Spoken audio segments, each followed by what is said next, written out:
Verdade. Imparcialidade. Começa agora o programa A Hora da Verdade. Apresentação: Carlos Frederico Gomes.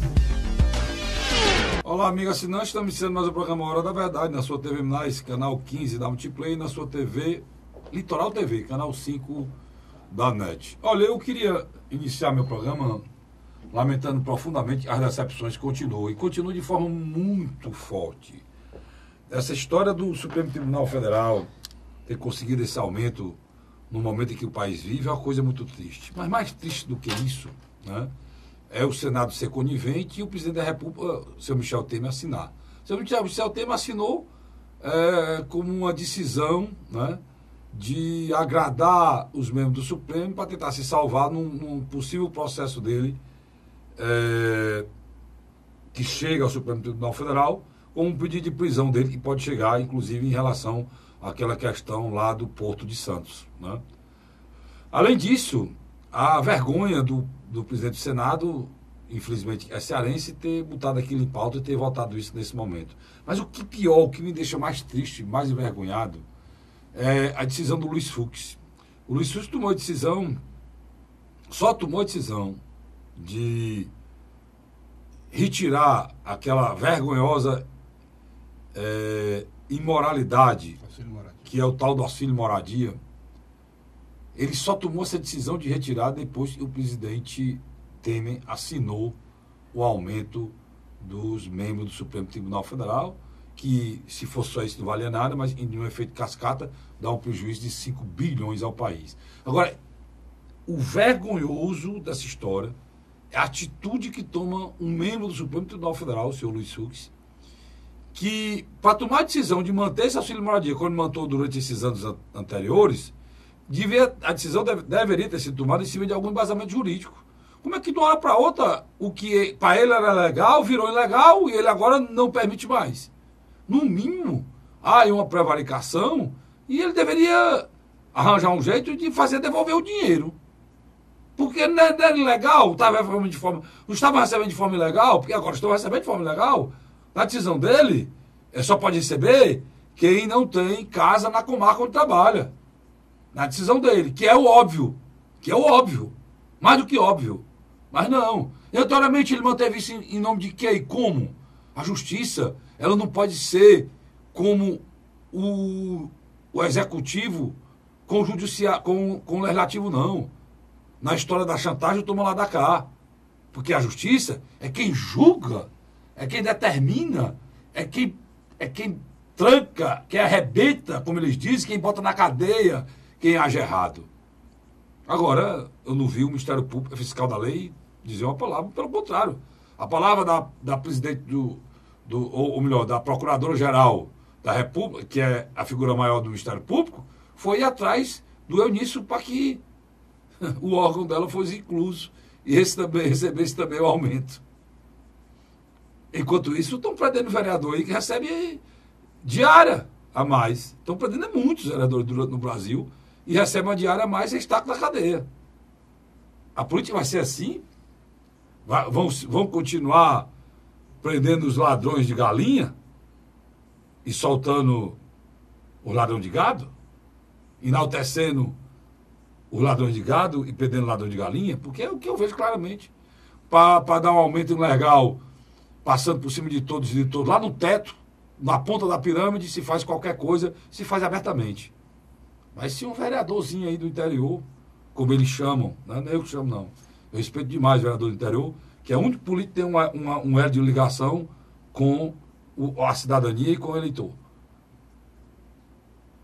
Se pisar na bola com a diária aí, meu amigo, vão bater na cadeia. Agora, dá um aumento e vai levar um prejuízo de 5 bilhões ao país. E ainda fazer de conta que vai tirar o auxílio moradia, porque só fez de conta. Na realidade, ele continua permitido, né? Não sei por quê. Porque o povo brasileiro mesmo, o dinheiro que recebe, não dá nem para pagar um aluguel. E ninguém se preocupa com o auxílio deles.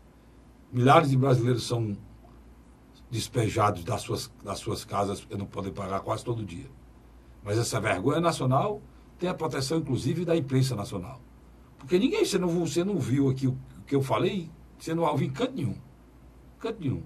Todo mundo acha que foi normal a molecagem canalice feito pelo um membro do Supremo Tribunal Federal, quando faz uma chantagem em relação ao pagamento de um auxílio moradia ilegal, com outro aumento ilegal por cima da população brasileira. Não é isso, Luiz? Sem dúvida, Cássio. O que nós estamos assistindo é uma maneira de despedida de Michel Temer e do senador Eunício de Oliveira. Um Senado que foi todo mandado para casa, né? A grande verdade é essa. Os senadores que não tinham mais o que perder. Sua grande maioria, os que tentaram reeleição, muito poucos voltaram. Só 8. Quer dizer, isso aí já é uma demonstração. E os que vão ser candidatos só em 2022, alguns já sabem também que não o retornarão. Então, estão naquele processo mesmo que já não tem mais o que se desgastar. Mas o que me impressionou foi a maneira sem autocrítica do senador Eunício de Oliveira. Porque eu acho que, além de ele não ter renovado o seu mandato, ele sai pelas portas dos fundos, né? Ele talvez não seja lembrado futuramente como um deputado federal, um senador, que fez muito pelo estado do Ceará, mas talvez seja lembrado pela derrota na sua reeleição e agora esse aumento escandaloso para o Supremo Tribunal Federal. O telespectador é o seguinte: esse aumento ele tem um efeito cascata, não só no judiciário, mas também no executivo e no próprio legislativo. Para você ter uma ideia, só aqui em Fortaleza, o próprio prefeito agora poderá aumentar o seu salário, o teto. Todos. Vereadores, deputados, todos vão aumentar. Mas esse nem é o grande problema, Luiz. O grande problema mesmo que eu vejo é a maneira como isso foi feito. A maneira descarada que isso foi feito. Né? Tanto por etapa, né? O Supremo, e 7 votaram a favor e 4 contra, né? No caso, lembrar os 4 votaram contra, que foi a Carmen Lúcia, a Rosa Weber, o Celso de Mello e o Edson Fachin. Os outros votaram a favor dessa vergonha. O Senado, você já falou, de forma vil, imoral e vergonhosa, votou isso no primeiro dia que voltou das férias, depois da eleição. Imoral, de uma capacidade de fazer uma leitura do que aconteceu nas ruas e nas cabines eleitorais, de uma coragem exitosa, né? De uma coragem. A gente fica até sem palavras, porque na realidade foi um grande canalice mesmo, que foi feito lá no Senado, né? A palavra certa é essa. E o Michel Temer, que aí não precisa dizer mais nada, que é um presidente desmoralizado, que está tentando agradar o Supremo Federal, qualquer coisa que for posta lá, assim. Agora, enquanto isso, o funcionário público federal está aí há anos e anos sem aumento. Amigo. E estão projetando um aumento para 2020, dezembro de 2020, para não dar nem 10º às pessoas. Quer dizer, rapaz, é muito difícil você acreditar em alguma coisa nesse país. É muito difícil acreditar em alguma coisa nesse país. Cada dia que passa, eu, pelo menos, estou escaldado. Agora, você vê um membro do Supremo Tribunal Federal, como Luiz Fux, barganhar, fazer chantagem com o presidente da República para assinar um negócio desse, fazendo barganha, cara. A justiça não basta ser honesta, não. Ela tem que parecer ser honesta. Não basta ser mulher de César, tem que ser honesta. Então, ela tem uma coisa. A justiça brasileira está aprendendo, está botando na cadeia pessoas. O Ministério Público está denunciando, está invadindo a casa das pessoas, batendo o pé na porta, prendendo gente, levando, destruindo lares. Tem lares que foram destruídos, tem mulheres aí que não sabem das atividades do marido ilícita e estão com a vida destruída, os filhos vergonhados. Tem muita coisa ruim acontecendo com essas famílias. E tá certo, não é raro, tem que pagar, tá ótimo. Mas como é que a justiça pode estar julgando coisas que ela acha imoral e fazendo o mesmo, Luiz? A caixa preta do judiciário é uma tese que eu e você temos batido há aproximadamente 3 anos. O Lava Jato já chegou no mundo empresarial, já chegou no mundo político, mas ele não se voltou para dentro de quem está comandando mesmo, que é o judiciário. Nem vai chegar, Luiz. Mas é necessário. Mas não vai, não tem, ninguém tem ilusão disso, não vai nada, cara. Vai nada, mas você vê o cara nesse caso, cara. O judiciário produz muito Esse pouco caso, você vê para o que ganha. o ministro do Supremo Tribunal Federal, Luiz, defendendo a ilegalidade, a vergonha que é o auxílio moradia, cara. Rapaz, um advogado que é um operador de direito igual um promotor, que é um operador de direito igual um juiz, por que está dizendo isso? Porque se tiver se tiver aqui um juiz, aqui é um fórum e está aqui a sala de um juiz. Pronto. Tem que ter 4 pessoas nesse processo. Tem que ter o juiz, tem que ter o Ministério Público, no caso aqui seria o Luiz, tem que ter o réu ou alguma coisa está sendo defendida aqui que está nos papéis e tem que ter o advogado. No caso aqui é meu cinegrafista, que é o Vicente. Se tiver só eu e o Luiz aqui sem advogado, esse negócio não anda não, meu irmão. Não anda não. Mas o advogado formado, a OAB tá pagando, tá mudando propaganda no site dela, a OAB botando propaganda no site dela, de demanda de advogado formado, que quiser arranjar um emprego no escritório da advocacia, você sabe quanto é, Luiz? Não. Para ele trabalhar 8 horas, e lá diz, eu vou ler aqui, ó. Vou ler aqui para você ver como esse aumento do judiciário é imoral. Ó, vou lhe mostrar aqui, e o que eu estou mostrando aqui está no site da OAB. No site da OAB, tá no site da OAB isso aqui. Brasileira ou do Ceará, no site da OAB do Ceará, tá lá fazendo a propaganda, porque os escritórios de advocacia botam no site da OAB a procura dos meninos que se formaram. Aí, Luiz, eu, tu, ou meu pai, ou o pai de alguém, num esforço sobre-humano, deixa de pagar mulheres do plano de saúde, deixa de ter uma alimentação melhor em casa, forma um filho em direito, pagando prestações altíssimas, depois que o filho forma, se submete à ditadura da OAB, que é uma vergonha, e esse Congresso vagabundo não serve de nada, a grande verdade é essa, porque a OAB é o seguinte, ela é pública para não pagar imposto. Se tu olhar lá, a OAB é uma coisa estranha no universo. É mista, é uma coisa estranha. Ela é pública para não pagar imposto. Mas ao mesmo tempo ela é privada para não prestar conta do dinheiro que recebe. Né? E foi eleito, já pulou o presidente aí. Erinaldo Dantas, candidato do que estava lá. Que eu não sei por que divulga isso. Eu vou me furtar a divulgar isso. Que essa ordem não serve de coisa nenhuma, não sei para eles lá, para os esquemas deles. Ou para isso aqui, ó. Tá aqui, ó. Tá aqui, ó. Mostrar aqui para vocês. Tá aqui, ó. É importante a gente deixar isso aqui, ó. Você vê como esse aumento do judiciário é imoral. Requisitos obrigatórios para o cidadão, advogado, novo advogado chegar lá. Graduação em Direito com inscrição na OAB. Pronto, começa logo isso aí, né? Inglês básico, o cara tem que saber inglês. Habilidade para trabalhar em equipe. Tem que ter uma pessoa bem relacionada, né?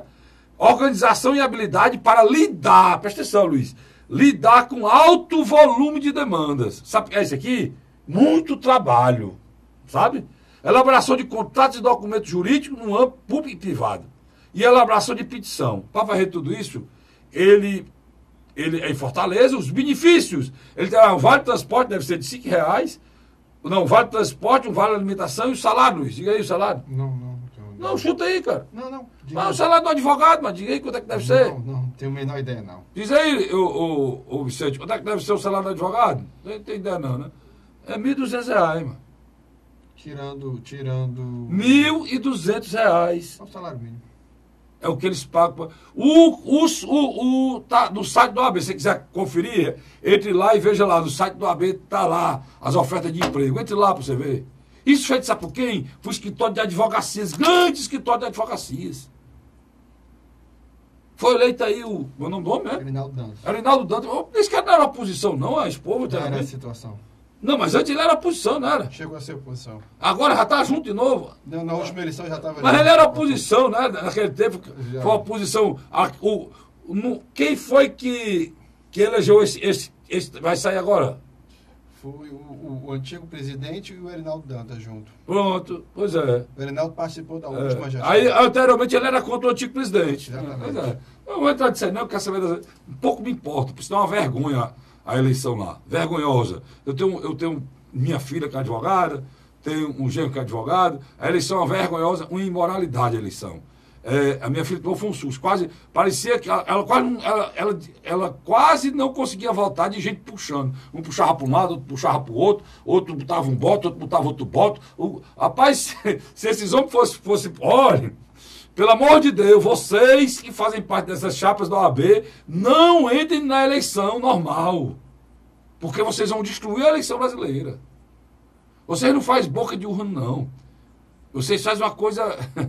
tomada da boca. É uma coisa triste o que me foi relatado lá. Coisa vergonhosa. Vergonhosa, triste. Né? Pois um advogado que ganha R$1.200 no escritório para trabalhar esse tanto aqui, e só o percentual de aumento, Luiz, foi 6 mil. 6 mil. Só o percentual de aumento. Funcionário público aí que o governo gosta de meter o pau, os economistas aí gostam de meter o pau no funcionário público, e realmente tem muito funcionário que não está nem aí para a população, porque tem estabilidade, está montado na carne seca. É verdade, mas eu estou falando dos que ganham R$3 mil, trabalham 8 horas e ganham 3 mil, 4 mil, 5 mil, 6 mil. A maioria ganha o valor que vocês tiveram só de diferença de aumento. Né? Pois esses que ganham até 6 mil só de diferença de aumento, esses aí vão ter aumento agora só em 2020, final de 2020, 2021. Né? Talvez até lá o homem até chegou até em Marte. Agora os que não têm compromisso com nada, Luiz, esses vão ter R$6 mil de aumento. Os que eu estou falando aqui, que não estão nem aí, eles só se acham cheios de direito, que ganham os tetos, né? Estão lá em cima, no teto, esses aí tiveram aumento. É vontade, Luiz, eu desabafar, porque não é possível que a gente veja essas coisas acontecendo no Brasil, no momento em que o povo brasileiro disse que queria mudança. Né, Luiz? A gente falou tanto de corrupção. Que corrupção maior do que essa, cara? Um membro do Judiciário do Supremo Tribunal Federal, de uma forma vergonhosa, negociando. Eu tiro o auxílio moradia, se você der aumento Pelo amor de Deus, isso não existe não, cara. E todo mundo calado, ninguém fala nada. Nem a imprensa, nem ninguém fala nada. Na realidade, eu nunca vi uma imprensa tão domesticada como agora na transição do governo de Michel Temer para Jair Messias Bolsonaro. Parece que aquele candidato que era o patinho feio da imprensa nacional se transformou agora um homem com poucos defeitos, né? Você nota os editoriais dos principais jornais, revistas, elogiando as escolhas, tá entendendo? Até o dia em que a expectativa do poder se acaba, né, Luiz? Não, mas a expectativa do poder, aí nesse caso... Não, mas essas empresas... A caneta, ele tem a caneta, ele tem a verba publicitária, colocou na mão de um general. Na hora que essa mesma empresa está falando de descobrir que isso não vai acontecer, ou seja, a expectativa não vai ser saciada, né, Luiz? Sem dúvida. Aí ela volta a ser do jeito que tu disse que era antes aí. Mas uma coisa eu lhe garanto, a equipe que ele está montando é uma equipe lógica que tem bons nomes, algumas surpresas boas, outras não tão boas, como nós falamos no último programa, mas uma coisa é certa, nós já tivemos uma certeza, nós teremos uma presença de militares maciça, né? Muito forte mesmo, muito forte. Já está decidido, né? Já está decidido. Agora mesmo da Secretaria de Governo, né? É o general. É o general Santos Cruz. Santos Cruz, Secretaria de Governo. Vamos já estamos falando aqui dos novos ministros, né? General Santos Cruz, aí você vem logo em seguida. Vai ajudar o Onyx Lorenzoni no contato com o Congresso Nacional. É o esvaziamento do Onyx Lorenzoni. É o esvaziamento. Eu acho que nesse aspecto, a figura do presidente Jair Messias Bolsonaro sentiu o descontentamento de uma parte do seu eleitor cativo, que esperava uma história diferente. A gente não quer mais a repetição do presidencialismo de compadrinho, né? Ele dividiu, né? Ele dividiu, que o homem estava poderoso demais, ele dividiu. O general Heleno, a gente não precisa nem falar, é um homem que já tem um bom tempo. O ministro da Infraestrutura é um civil, mas que já foi militar. Não, ele não é civil, não, ele é um militar da reserva. Ele é militar da reserva. É. Então ele Mas é o Tarcísio Gomes de Freitas. Mas é elogiar essa decisão, porque é um homem muito preparado, preparadíssimo, né? Muito preparado, e foi uma escolha correta Eu acho que sim. Uma escolha técnica correta, isso daí merece elogio. O próprio Gustavo Canuto, também, do Ministério do Desenvolvimento Regional, é um cara de carreira do Ministério do Planejamento. Quer dizer, tem alguns nomes que indiscutivelmente... Ele Outro técnico também que ele escolheu. Agora nós vamos discutir a entrada do PMDB no governo, né, Luiz? Porque nós iremos agora para um rápido intervalo. E do PSL, né? E a gente volta... Definitivamente o PSL emplacou um ministro. Nós vamos falar agora da entrada do PMDB, do Michel Temer. E tinha gente achando que é a primeira vez na história ele ia ficar fora do governo. Era mentira, pessoal. Eu disse para vocês que era mentira, tá aí, vamos falar sobre isso aqui. Sai da noite e volta já já. A Hora da Verdade.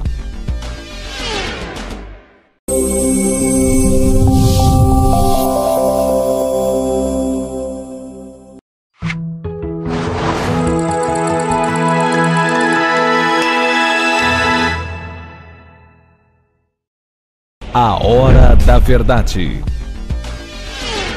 Estamos de volta com o segundo bloco do programa Hora da Verdade, na sua TV Mais, canal 15 da Multiplay, e na sua Litoral TV, canal 5 da NET. Luiz, eu disse no bloco passado, terminando no bloco passado, que quem pensava que o PMDB estava fora estava redondamente enganado. Eu falei isso aí.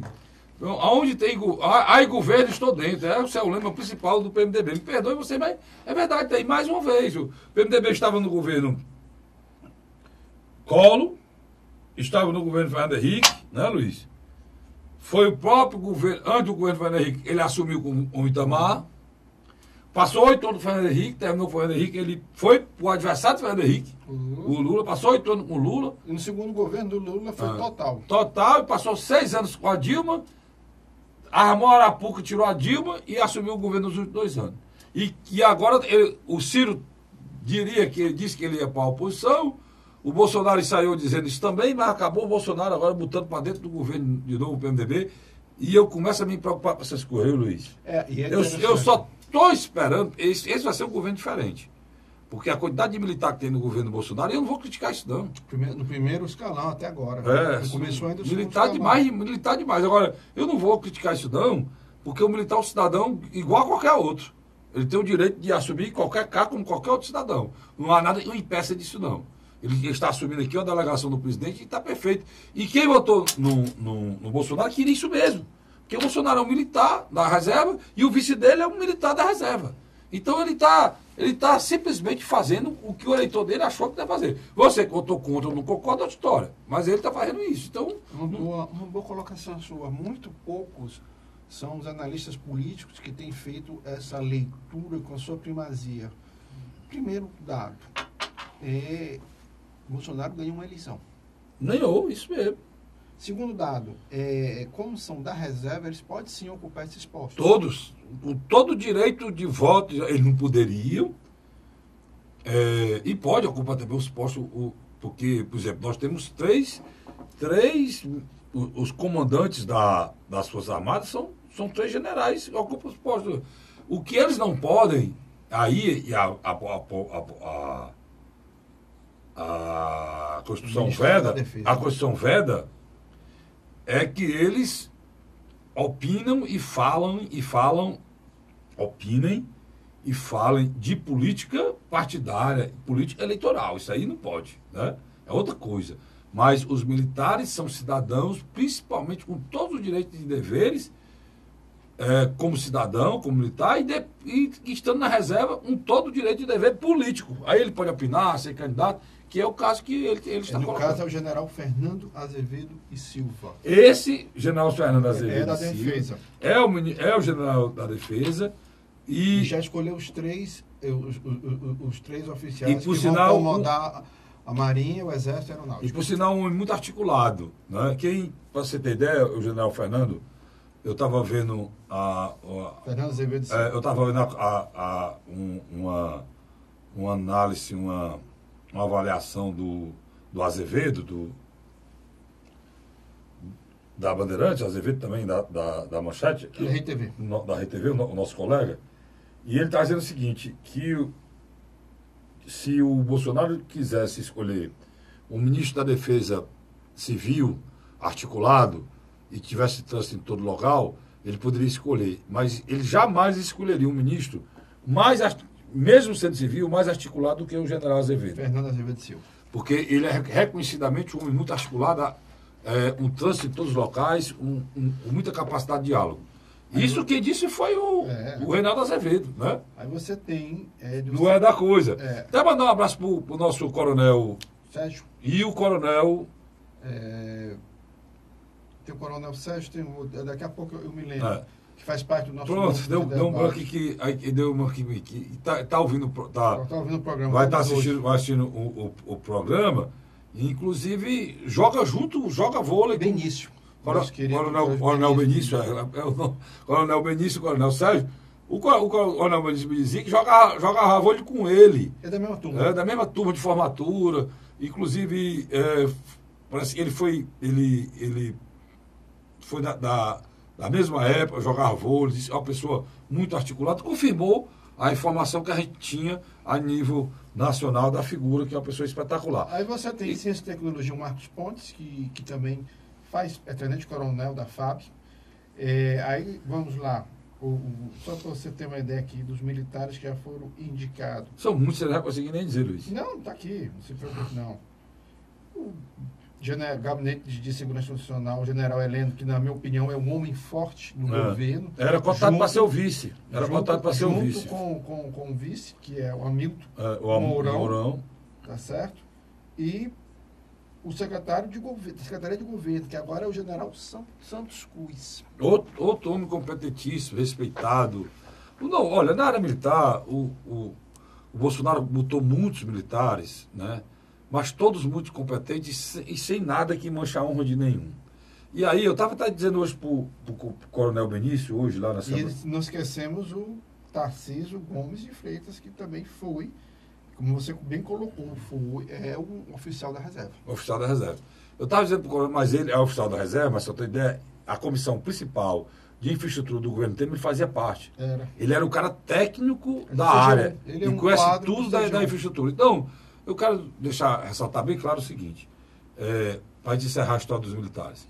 O coronel Benício, estava falando, o coronel Benício hoje, então, essa avaliação que eu fiz em relação, que tem que para parar com esse negócio, Luiz, dessa espécie, dessa repulsa à pessoa por ser militar. Não. Que foi criada justamente depois que houve a ditadura. Os militares, mas a gente vê... Os militares deixaram o poder em 85, já se passaram 33 anos. Mas depois de 33 anos, essa repulsa foi alimentada pela esquerda, cara. Foi alimentada pela esquerda de uma forma errada. De uma forma errada, ideologicamente mal colocada. E agora, nessa última eleição, as avaliações feitas dos órgãos públicos brasileiros institucionais, o órgão mais bem avaliado de todos os órgãos avaliados no Brasil, com uma pesquisa muito bem feita, as Forças Armadas, ou seja... E os bombeiros. As Forças Armadas são, ou seja, as três forças são as instituições mais bem avaliadas da República. E logo depois vem a igreja e os bombeiros. Pronto. Aí vamos lá. O que eu estou querendo dizer com isso é o quê? É que a atitude do Bolsonaro é correta. Por que todos são militares? Porque é o meio dele, meu irmão. É o meio dele. O meio dele é esse. Aonde ele conhece técnicos, aonde ele conhece pessoas, aonde ele conhece cidadãos de bem, que possam assumir cargos, da importância, da relevância de um ministério, é nesse meio, é nesse nicho. E aonde ele foi buscar, ele está certíssimo. E as pessoas que o elegeram foi para isso. Você que é de esquerda, tem um pensamento diferente, você tem que respeitar. Eu que não sou de direita, não sou da outra direita, e nem sou de esquerda, sou de centro, eu tenho que respeitar, cara. Eu posso até ponderar algumas coisas que eu sinto, mas eu tenho uma obrigação de respeitar. E de torcer que dê certo. Porque esse país tem que dar certo. tem que dar certo. Então, o que eu não gostaria de acontecer, o que eu não gostaria que acontecesse, melhor dizendo, é o que eu noticiei aqui. O PMDB entrando no governo Bolsonaro, né? Ele entrou pela mão do próprio Jair Messias Bolsonaro. Na grande realidade, é a figura do Osmar Terra, que é deputado já com vários mandatos por Rio Grande do Sul, sempre só teve um partido desde 86, ele vem renovando um mandato. Da minha avaliação, deve ser um dos deputados, se não for o deputado hoje, decano da Câmara Federal. Isso aí é uma pesquisa que a gente vou fazer mais tarde, mas com certeza eu vou lhe passar essa informação. Ele pegou agora uma pasta respeitável, de cidadania e ação social. enorme. É outra coisa, ele cuida Enorme. tanto do Bolsa Família, como também das Homem, atribuições do esporte e da cultura, além da Secretaria Nacional de Política sobre as Drogas. É isso aí, coisa, olha, ele vai cuidar. Aí são 5 ministérios. O Ministério da Cultura, ele é o ministro da Cultura, ele é o ministro do Esporte, ele é o ministro de Ação Social, está relatado aí, e tipo, um bocado de ministério, e a Dilma inventou, que é o da consciência da desigualdade racial, né, Luiz? São 3, desenvolvimento social, cultura e esporte. Mas tem outros que existiam Não, no tempo da Dilma que foram fundidos. Da igualdade racial, parece, e tinha lá, não sei o que, da mulher, pois é. Esses outros ministérios que existiam foram todos para aí. Mas ele é o homem hoje principal, na minha avaliação, para tentar remodelar a Bolsa Família e, de alguma maneira, é um ministério que vai ter uma atuação forte do Nordeste, uma área crítica para Luiz, o Bolsonaro. Eu vou dizer uma coisa, eu lamento isso estar acontecendo, sabe por quê? Porque o Bolsonaro ele fez o seguinte, ele escolheu pessoas assim, ele fez um ministério assim, ele escolheu pessoas assim, ilibadas, em alguns aspectos, ilibadas, respeitadas, sem nenhum senão, sem nem alguma coisa que possa ser colocada contra, ele tem muitos assim. Uhum. E aí, no meio deles, eles colocam pessoas que não têm... É como se eu tivesse, vou ser mais exato aqui, me lembrei do meu pai. É como se eu pegasse um pano podre e costurasse, alinhavasse num tecido novo. É o Luiz Mandetta da Saúde, como você falou. Esse Mandetta, essa Teresa Cristina, o Osmar Terra, esse Onyx, são panos podres, desgastados, que só estão enfeiando, né, esse tecido que poderia ser imaculado. Pronto. O da educação eu gostei também. Não, acho que podia ser um cara mais técnico. Eu não entendi. Estou ressaltando aqui a minha tristeza por isso. Deus queira que eu esteja errado e esses caras funcionem, mas ele botou muita qualidade no Ministério com o Moro, botou muita qualidade no Ministério com o General Heleno, botou muita qualidade no Ministério com o Azevedo, botou muita qualidade no Ministério com... O Wagner Rosário, da Controladoria Geral da União. Com o próprio astronauta aí, exatamente. Que assumiu Ciência e Tecnologia, entendeu? O nome dele é Marcos Pontes. Marcos Pontes assumiu Ciência e Tecnologia. Eu não gosto do Ministério da Economia, mas eu já me avaliando, é por uma questão ideológica minha de ser contra o liberalismo. Neoliberalismo. O ultraliberalismo. Eu gosto de usar esse termo. O neoliberalismo é uma coisa mais light. É o ultraliberalismo desse rapaz e vai dar problema. O tempo vai dizer, estou registrando aqui, vai dar problema.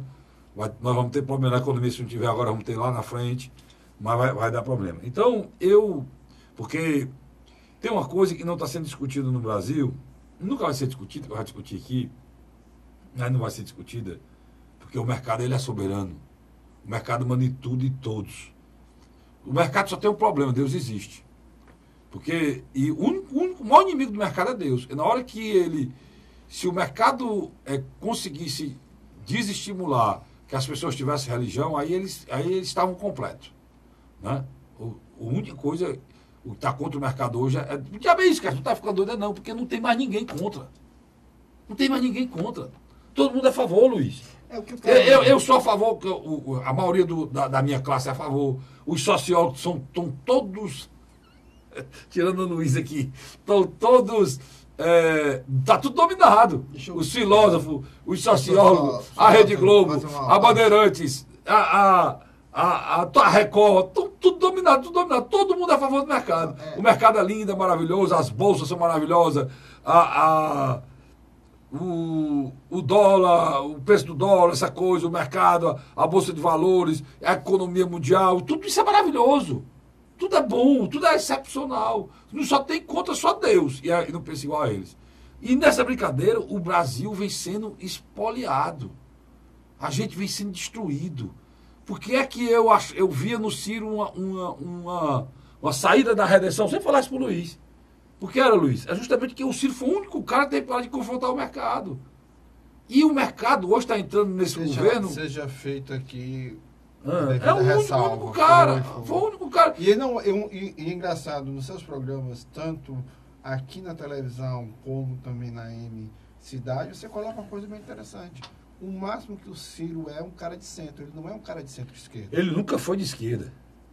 É a maior mentira que venderam que o Ciro é de esquerda. Nunca foi de esquerda, não tem precisamente de esquerda, não. E para mim ele é de centro. Né? Para mim ele é de centro.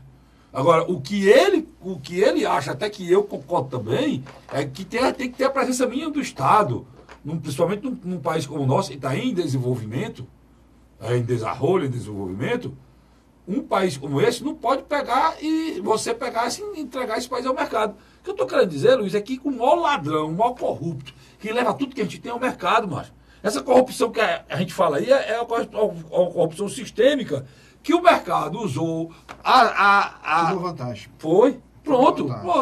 Tudo que você viu denunciado, toda a classe política que foi destruída, tudo que foi deteriorado, acabado, os senadores, os deputados estão tudo atontos, sabe o que foi que houve? Foi que houve que a classe política foi destruída, eu disse aqui várias vezes.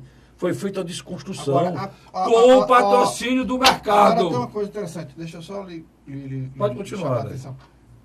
A classe política tradicional, porque a que foi colocada em sua substituição é uma caixa de Pandora também. Não vai sair coisa boa dali, porque muitos ali são despreparados, muitos ali tiraram proveito dessa onda de mudança. Ninguém sabe o que é, né, Luiz? Total. Mas o que você identificou agora, como o seu sociólogo sabe me entender, claramente, sabe o que é? E aí que eu quero que você entenda, é que todo esse processo de destruição da classe política brasileira, que eu devia dizendo aqui, rapaz, o que é que vão botar no lugar? Porque não estão salvando nem os bons. Todo esse processo de destruição, Luiz, ele foi montado, orquestrado, comandado e pago pelo mercado. Porque hoje, quem governa é uma pessoa muito ligada ao mercado. Muito ligado, não. Ele hoje é a encarnação do mercado. Só que tivemos um ministro da área econômica tão interligado. A esperança que eu tenho, Coronel Benício e Coronel Sérgio, é o Bolsonaro.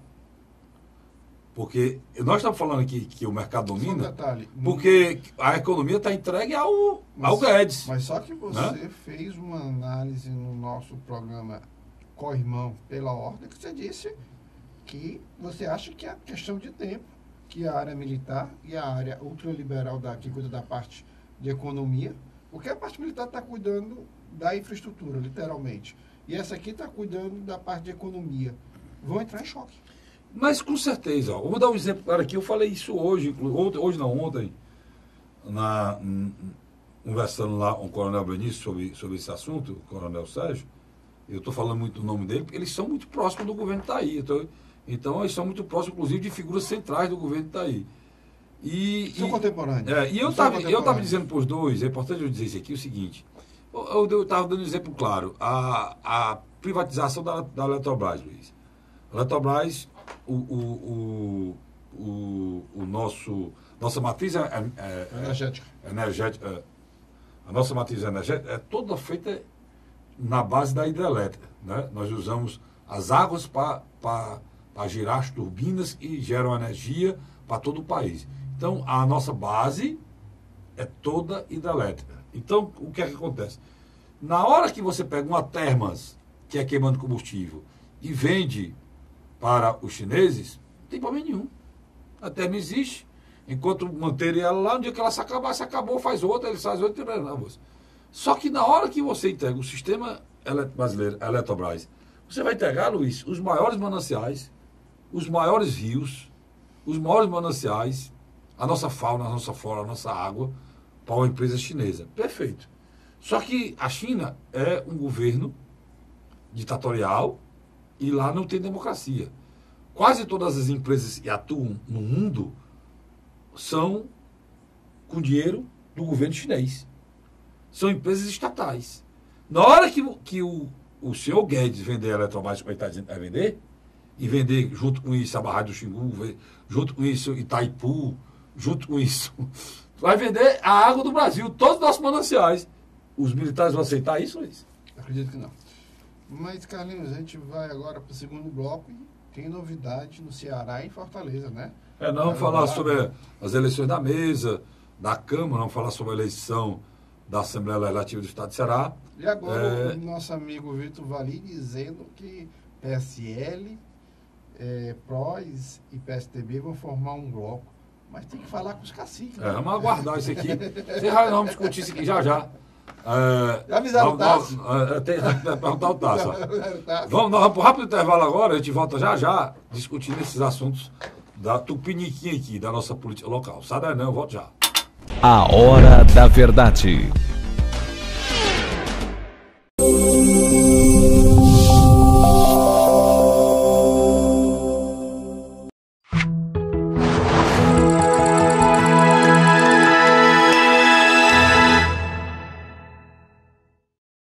A Hora da Verdade.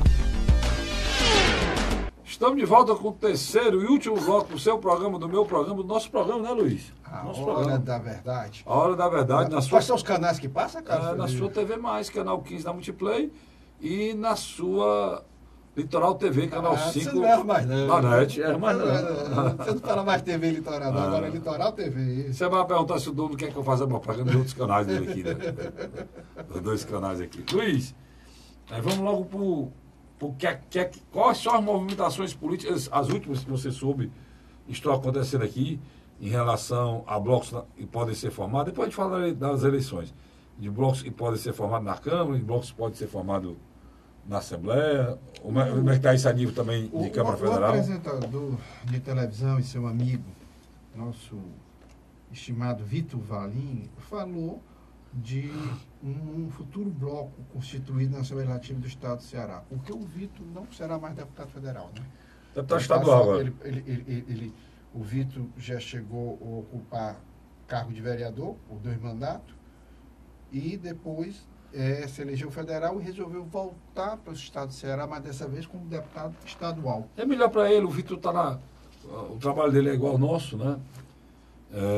Foi um deputado federal antes. Mas toda a votação do Vitor vem da coragem, da determinação dele no enfrentamento da violência no nosso estado, com o seu programa 190 lá no Grupo Cidade de Comunicação, que eu também participo lá e faço parte da Rádio Cidade. Passagem que diga que é ele que está aberto, né, esse espaço aqui para ele vir se sentar. Inclusive, ele tinha muita dificuldade, porque ele viajava, tinha que voltar, aí gravava um programa, fazia outro ao vivo, quer dizer, sempre estava no vai e volta, correndo, para não abrir mão do seu trabalho, na realidade, que é a televisão. Então, o Vitor tomou a decisão correta de ficar aqui, ficar mais perto dos problemas do Ceará e poder ajudar melhor. Né? Agora, a colocação do Vitor Valim, ela é muito mais espirituosa, na tentativa de unificar PSL, PSDB e PROS.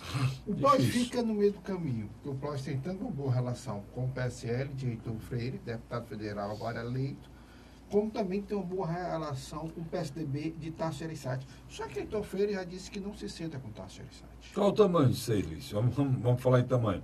O PSL tem quantos deputados federais? Tem 1 deputado federal e 2 deputados estaduais. Pronto, o PSL é 1 deputado federal, 2 deputados. O PROS? O PROS tem 2 federais e 2 estaduais. Pronto. Então, no caso, o PROS aqui do Ceará, que apoia o Bolsonaro, é maior do que o PSL. E do PSDB. E o PSDB, É um federal e 2 estaduais. um federal, que é Roberto Pessoa, né? Roberto Pessoa. E 2 estaduais, que é a filha do Roberto Pessoa. E um novo que vai assumir agora. Então, 6 parlamentares. então na Assembleia daria 2. 6. Não. É 2 do PSL, 6. Daria 6. 2 do PMDB, 2 do 2 do PROS, PSL, 2 do PROS e 2 do Bom, PSDB. é uma bancada. Mas por que está se discutindo isso? Porque a eleição da mesa vem aí.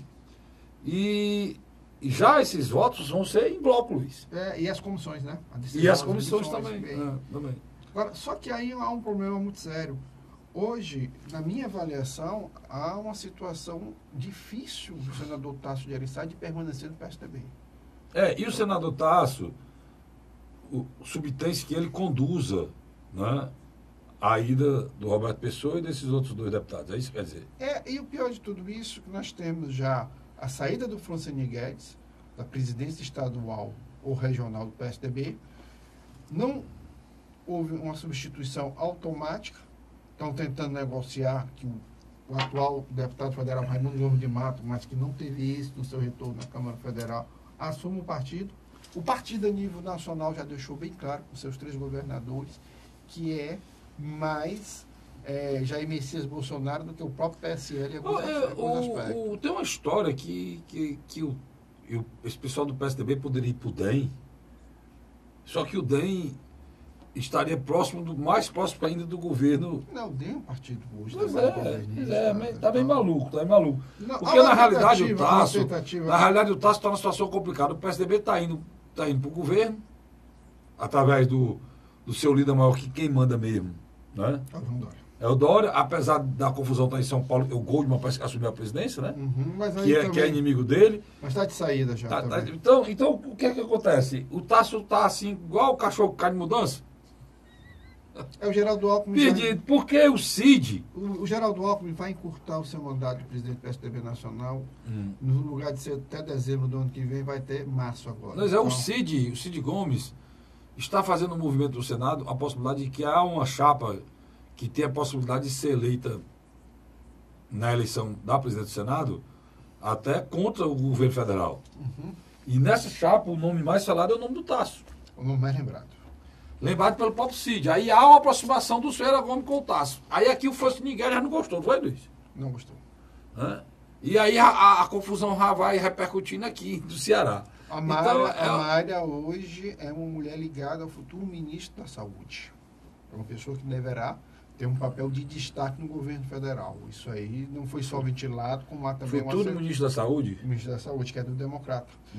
Porque então, ela tem ligação com... Com o rapaz. Ela tem ligações... Não, eu quero saber se ela tem ligação com o futuro ministro lá, né? Da Saúde. Então ela pode ter... ela deverá ocupar um cargo federal. Um cargo federal de destaque Então, na minha avaliação, a situação do Democrata, do Estado do Ceará também, é de dificuldades, tanto para Moroni Bigtorva, como para Chiquinho Feitosa.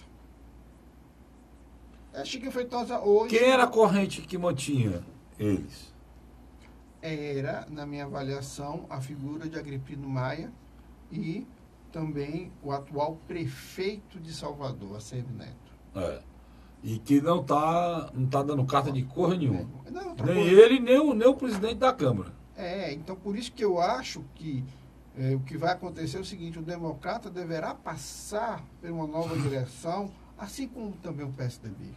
A situação também do deputado federal não reeleito, Aníbal Gomes, também é difícil. Nesse cenário que ele está no Democrata. Ele passou muitos anos no PMDB, ou MDB, e agora está no Democrata.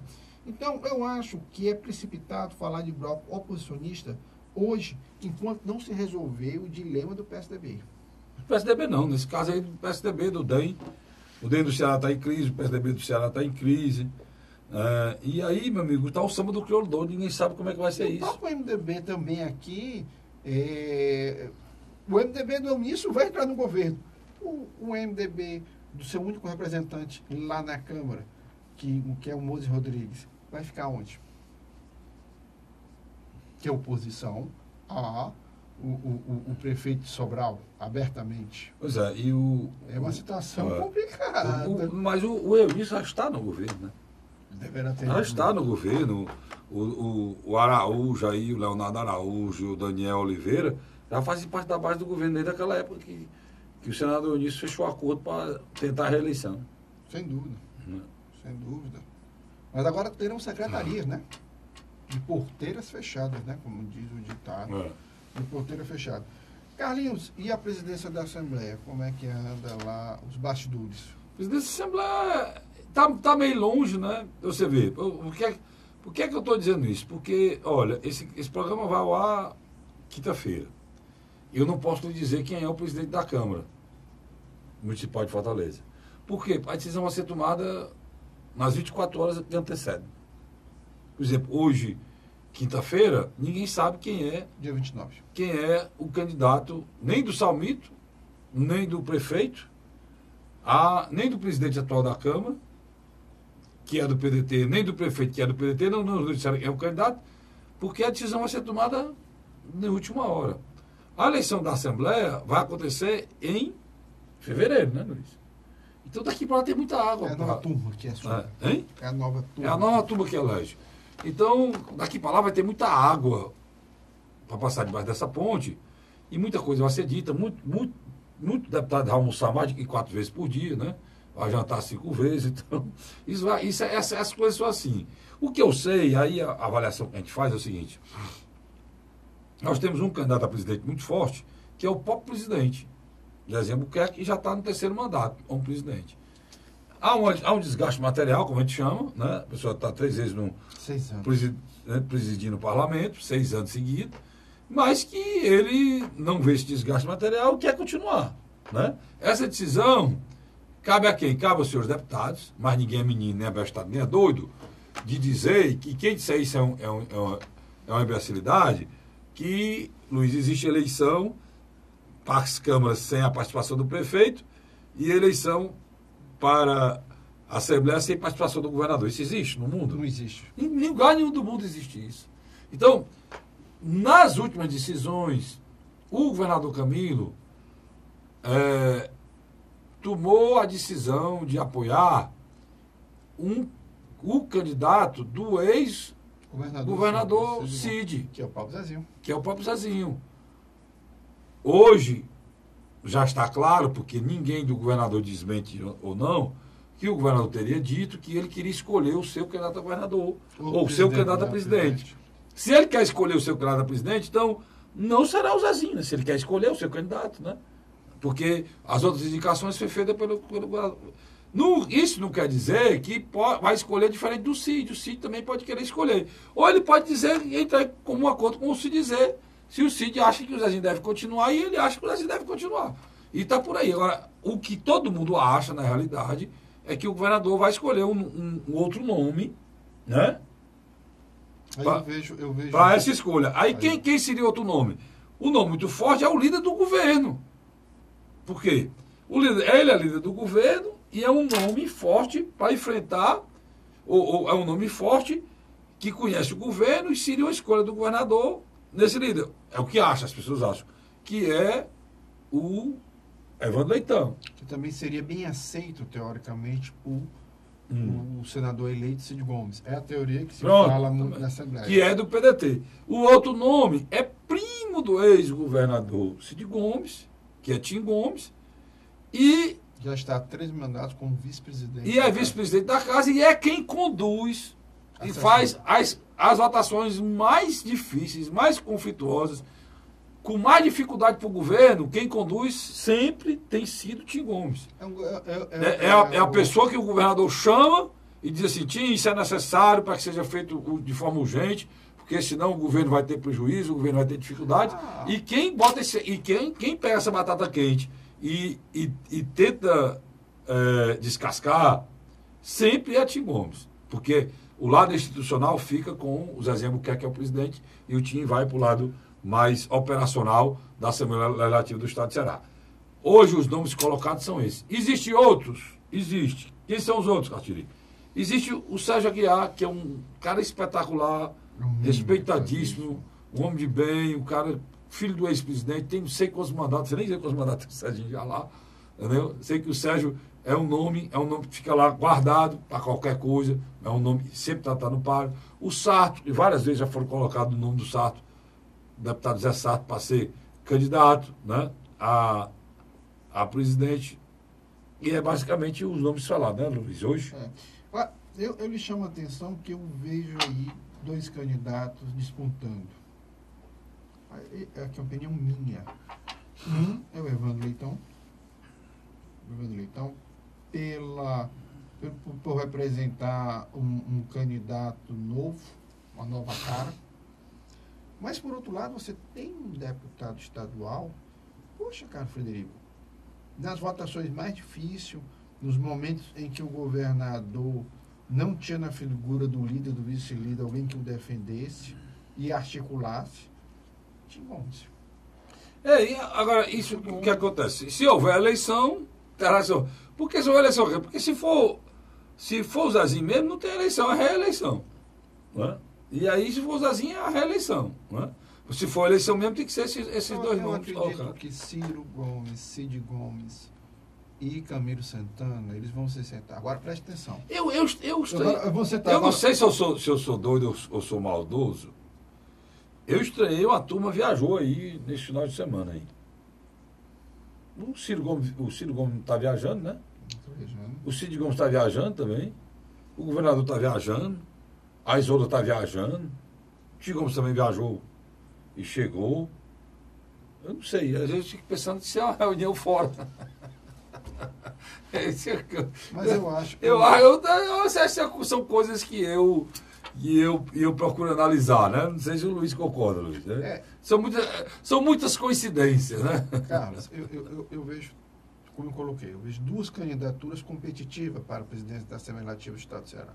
Uma, como eu coloquei, o Evandro Leitão, que poderia ser um consenso entre o governador e Cid Gomes e Ciro Gomes. O outro, na minha avaliação, é o Tim Gomes, que tem não só o apreço do governador, como também tem um apreço desses 2 que eu acabei de citar. Ciro e Cid. Uma coisa é preciso também, é justamente isso. Isso aí reúne as 2 coisas. Mas eu acho, e mais forte a favor dele, Tim Gomes, no meu entender, é o trânsito livre. Fluido. Que ele tem com a bancada. Até da oposição. A bancada. Eu digo isso porque na outra eleição, o nome dele foi colocado, quem reunia mais votos era ele. Mas ele foi preterido pelo atual presidente. Mas ele sozinho, sem influência de ninguém, quem tinha preferência dos deputados era ele. E continua agora nesse momento. O Evandro Leitão e o Tim Gomes podem ter o consenso de Ciro, Cid e Camilo. Eu já acho mais difícil hoje a figura do Zezinho Albuquerque conseguir reunir esse consenso entre essas 3 lideranças. E também acho difícil ele não conseguir nesse consenso ir para uma disputa voto a voto. Eu acho que até o final de dezembro... Eu acho que isso aí não acontece, não. Acho que até o final de dezembro sai, sim, um nome de consenso. Eu acho que disputa voto a voto não acontece, não, porque... Não é bom. Não é bom para o parlamento. A última foi trauma. Deixou fisuras muito grandes. Muitas sequelas. E se o governador tiver juízo e o Cid Gomes tiver juízo, resolver isso rápido, né? Antes de criar um problema mais rápido, um problema mais sério ainda para a base do governo. Né, Luiz? Sem dúvida, Carlinhos. Luiz, obrigado aí, meu irmão. Agradeço. Lá na Câmara, só para terminar, o nome exposto, né, Luiz? É o do Luiz Henrique, né? Antônio Henrique. Do Antônio Henrique. O Elpídio, né? Antônio Henrique, o nosso amigo Didi e o atual vice-presidente, que é o Adail. A gente vai dizer aqui quem foi que ganhou. Tem outros nomes que estão surgindo na margem, tem um movimento dos vereadores aí querendo se rebelar. Bora ver o que é que vai dar isso aí. O que é complicado é que nós estamos hoje quinta-feira, a eleição é segunda, e ninguém sabe, né, ainda qual é o nome. Pra você ver como é que é a situação.